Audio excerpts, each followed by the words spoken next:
AITA for refusing to pay for electricity because my neighbor and landlord connected to my meter. So, this all started a couple of weeks ago when I got my electricity bill and nearly choked on my coffee. It was ridiculously high.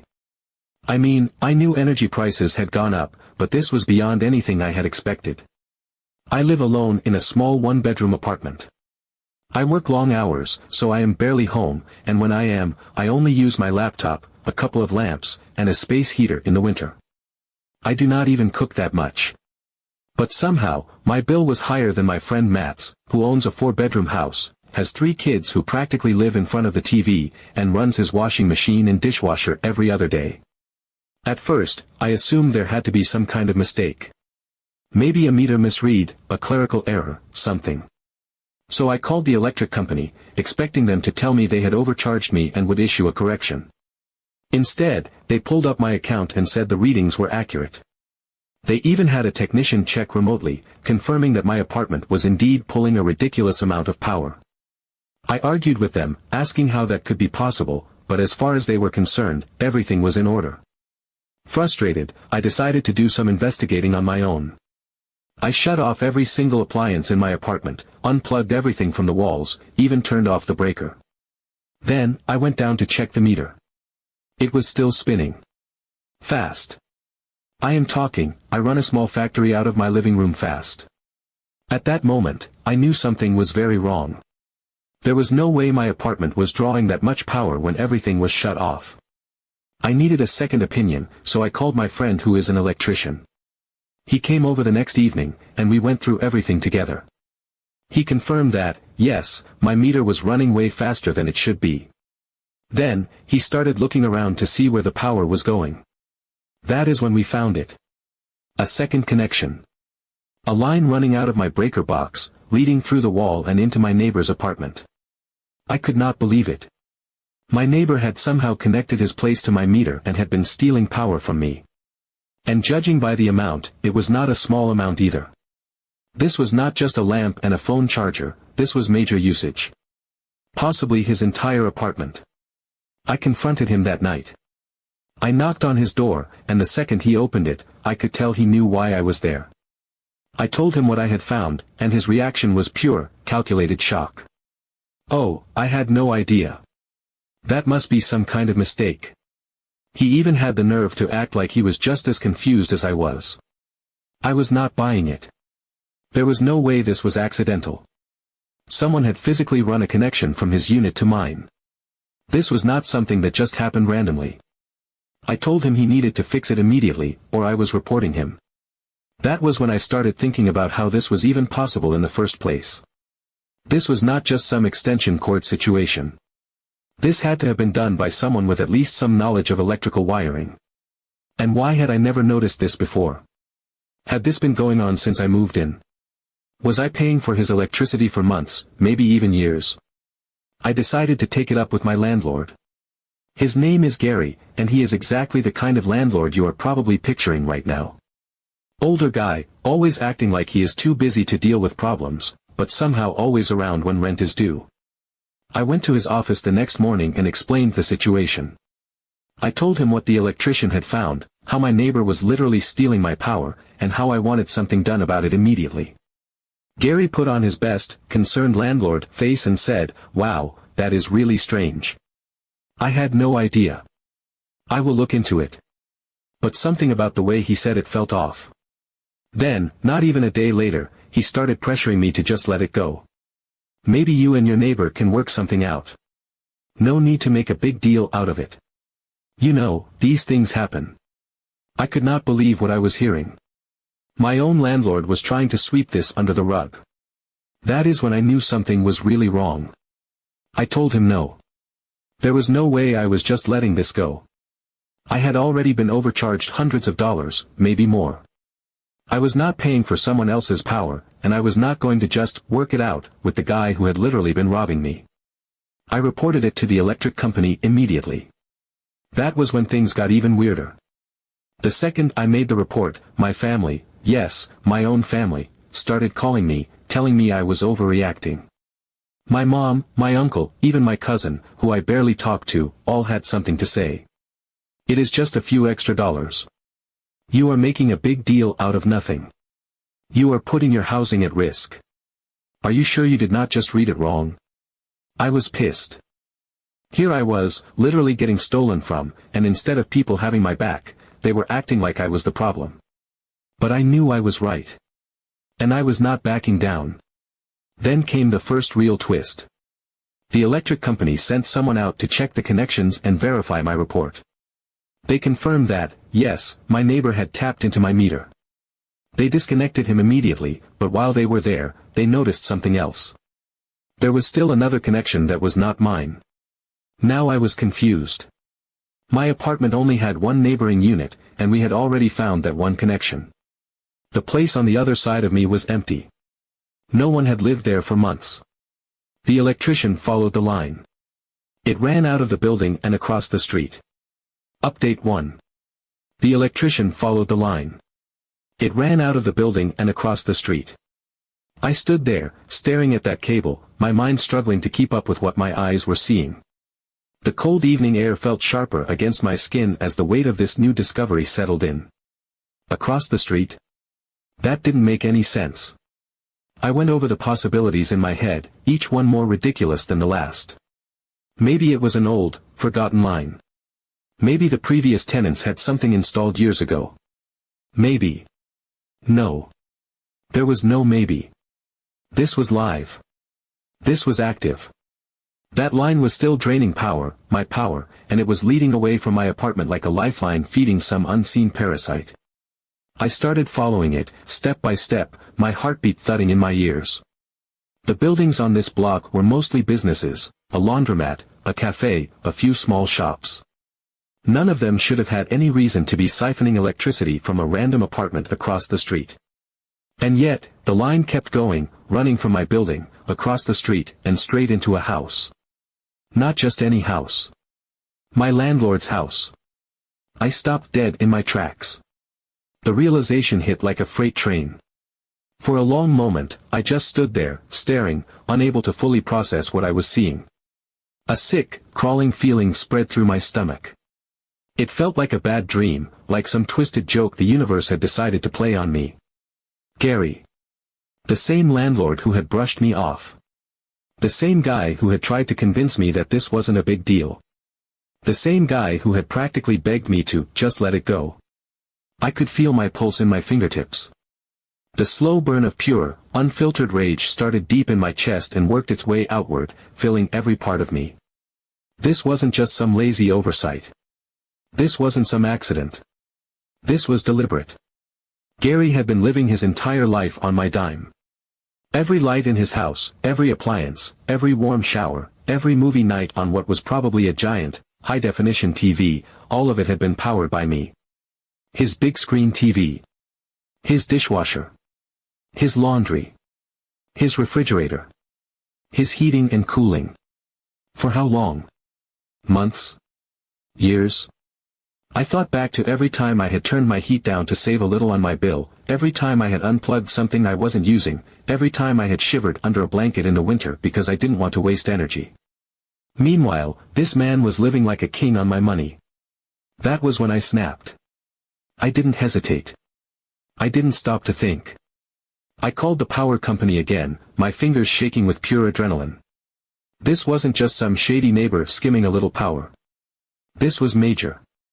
I gave them everything, the photos, the meter readings, the electrician's findings. But I didn't stop there. I filed a formal complaint with the city. I was done. No more being patient. No more back and forth. No more waiting around for someone else to handle it. I was taking control of this situation, and I was making sure everyone knew exactly what Gary had been doing. But I wasn't finished. Because I wanted to see the look on his face when I told him. I marched straight to his office, the anger bubbling inside me so strong I could taste it. I threw open the door, and the second he saw me, I knew. He knew. I laid it all out in front of him. I told him exactly what I had found, how the electric company knew, how the city would know soon enough. I told him that if he didn't fix this immediately, I was taking legal action. And that was when the real fun began.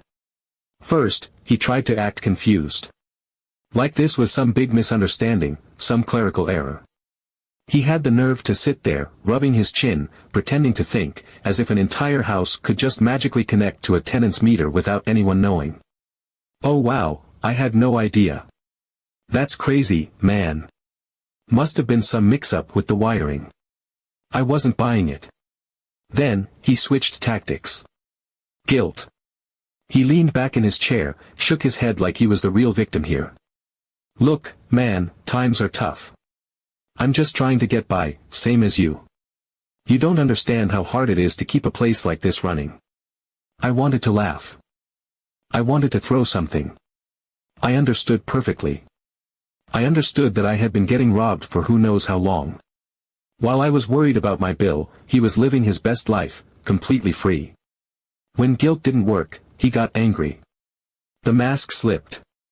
He leaned forward, his voice dropping lower, more dangerous. You're making a big mistake. You keep pushing this, you're gonna regret it. That was when he played his final card, the eviction threat. He sat back, arms crossed, like he had already won. You're causing trouble. Stirring up unnecessary problems. If you don't let this go, I'm gonna have to ask you to leave. The thing is, he couldn't do a damn thing. I had everything in writing. I had documentation. I had a formal complaint filed. I had an open case with the city. Even if he tried to evict me, it would be straight-up retaliation. Illegal. And that was when something happened that I wasn't expecting. Because the electric company, they took this very seriously. This wasn't just about my bill anymore. What Gary had done wasn't just shady or unethical, it was straight-up fraud. Utility theft is a crime. And, because of how far this had gone, the power company wasn't just going to cut him off. They were going to press charges. Then came the second twist. Update 2. The city inspector came out. I knew things were bad, but I didn't know just how bad until I watched him walk through my building, his face growing more and more serious with every step. He wasn't just here for the stolen electricity anymore. This had escalated into something much bigger. The moment he stepped inside, it was like watching a professional crime scene investigator, except instead of blood and fingerprints, he was cataloging every single violation in the building. Gary wasn't just a slumlord. He was operating an entirely illegal rental property. I don't mean, oh, there are some zoning issues. I mean this building was never supposed to be rented out in the first place. No proper permits. No adherence to housing codes. No legal right to have tenants living here at all. The inspector went room by room, checking the wiring, the insulation, the structure itself. It didn't take him long to find problem after problem. There was improper wiring throughout the building, which explained why it was so easy for Gary to reroute electricity to his own house. It wasn't just me, every apartment was at risk. The breaker boxes were a mess of tangled, overloaded circuits, and the insulation in the walls was either non-existent or so poorly installed that it might as well have been an old blanket stuffed inside. Then came the real kicker, he had no permits for anything. Not the electrical work, not the plumbing, not even the original conversion that turned this place into rental units. It was never supposed to be divided up into separate apartments. It had no official records as a multifamily property. As far as the city was concerned, it was still a single structure, never approved for occupancy in the way Gary had set it up. He had been illegally renting out apartments for years. This wasn't just a case of shady landlord behavior. This was full-blown fraud. The inspector wasted no time. He started taking photos, filling out paperwork, and making phone calls. It was clear that this wasn't something that was going to get brushed under the rug. The city wasn't just annoyed, they were pissed. Gary had been collecting rent for years without paying the proper taxes, without following any safety regulations, without even filing a single legal document to register the building as multi-unit housing. He had effectively been running an underground rental business while avoiding every possible law designed to protect tenants. The fines started stacking up immediately. They weren't small, either. The city hit him with violations so severe that even my insanely high electric bill looked like pocket change in comparison. First, there were the immediate code violations. The lack of permits. The dangerous wiring. The uninsulated walls. Then there were fire hazards. If a fire had broken out, it would have spread instantly because the walls weren't properly constructed between units. There were no fire barriers, no smoke detectors in some apartments, and the emergency exits were either blocked or completely non-existent. Then came the legal side.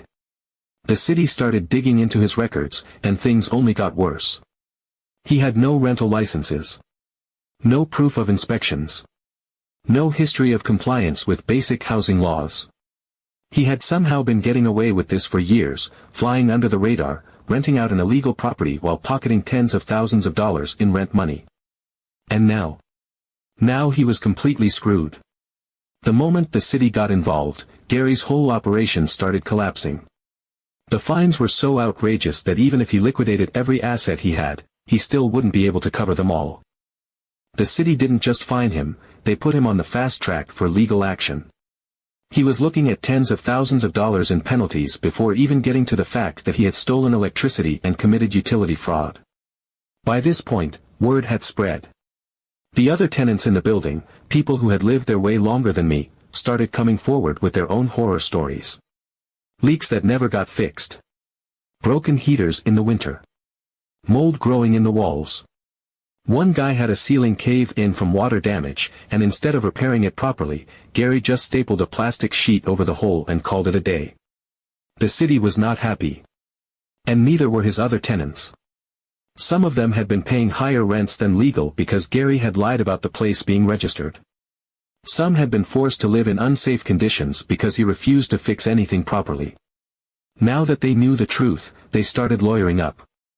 Gary, who had spent so much effort trying to convince me that this was no big deal, was now facing multiple lawsuits, thousands of dollars in fines, and possible criminal charges. At this point, my family had gone from calling me an overreacting to being completely silent. Funny how that works. Update 3. Gary got arrested. By the time the city had finished peeling back the layers of his scam, it was like watching someone tug on a loose thread and unravel an entire tapestry of fraud, negligence, and straight-up crime. Every time they uncovered one thing, it led to another, a tangled mess of illegal activity that he had been carefully burying for years.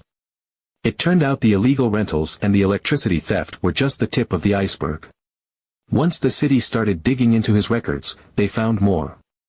At first, they focused on the most obvious violations, the illegal wiring, the lack of permits, the dangerous living conditions he had forced tenants to endure. That alone was enough to bury him under a mountain of fines and legal trouble. But then they started combing through his financials, looking for any signs of misreporting, and that was when they hit the motherlode. Gary had been collecting government benefits for what he claimed was a low-income household. A household that, of course, was powered by my meter. For years, he had been feeding off public assistance, presenting himself as struggling to make ends meet while simultaneously raking in full-price rent from multiple tenants in a building that technically wasn't even supposed to exist. He had been applying for subsidies, tax breaks, and utility assistance programs designed to help people in actual financial distress, all while running a completely illegal rental operation. The same guy who told me times were tough and that I should just let things go had been lying to the government to get financial aid while stealing electricity from me.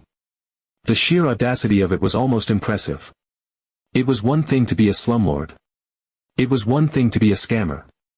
But to do both at the same time, while lying to both his tenants and the government, was another level of shameless. He wasn't just stealing from me, he was stealing from everyone. When the fraud investigators got involved, things escalated fast. This wasn't just about unpaid fines or unpermitted renovations anymore. This was serious criminal activity. The city had already built a strong case against him, but now, with the fraud charges stacking up, his entire financial existence was about to be torn apart. His accounts were audited, his previous tax filings scrutinized, his government benefit applications pulled up and reviewed line by line. It turned out that none of this was new for him. He had been pulling stunts like this for years, hopping from loophole to loophole, dodging inspections, avoiding fines by changing mailing addresses, even registering properties under different names to avoid being tracked. He had multiple outstanding violations in other places, unresolved complaints from former tenants, and more than a few angry landlords, contractors, and city officials who had been waiting for him to finally go down. Between the city fines, the fraud investigation, and the now multiple lawsuits from tenants who had been living in unsafe conditions, it was only a matter of time before law enforcement stepped in. The day Gary got arrested, I didn't see it happen in person, but I heard about it immediately. The other tenants were practically buzzing with excitement, spreading the news like wildfire. The cops showed up at his house, the same house he had powered on my dime, and hauled him out in cuffs. One of the tenants actually managed to take a blurry phone video from across the street. The sight of him standing there, hands behind his back, being shoved into the back of a police car. Chef's kiss. Turns out the fraud charges alone were enough to land him in serious trouble. But when you added in utility theft, illegal rentals, tax evasion, and the landlord-tenant violations, he wasn't just in trouble. He was screwed. Meanwhile, I suddenly found myself in an unexpected position, a victim of fraud. I had been unknowingly paying for someone else's utilities, living in an unregistered, unsafe apartment, and financially harmed as a result. The city wasn't just shutting Gary down, they were making sure that the people affected weren't left stranded. Since my rental agreement had technically been void the entire time, I had been residing in a fraudulent lease, which meant I was legally entitled to compensation and assistance. I was relocated, by the city, to a much better apartment. A real one. One that was actually up to code. One with legitimate insulation, proper wiring, and a landlord who wasn't a cartoon villain siphoning off electricity like some 1920s grifter. The city even assisted me with the transition, covering part of my move-in costs because, legally, I had been a tenant in an unlivable situation. I went from fighting to get my electricity bill fixed to a complete upgrade in my living situation. And my old building? Shut down. Completely. The tenants who had lived there for years were either relocated or given financial assistance to find another place. Some of them even started legal proceedings against Gary, because it turned out I wasn't the only one he had been screwing over. Some of them had been paying higher rents than legal, some had been denied basic repairs, and some had been forced to live in dangerous conditions while Gary ignored them. Now that the truth was out, they weren't about to let him get away with it. And my family? The same people who had spent weeks telling me I was overreacting, causing trouble, making a big deal out of nothing. Now they were saying things like, "Wow, good thing you caught that," and acting as if they hadn't been calling me dramatic just a week ago.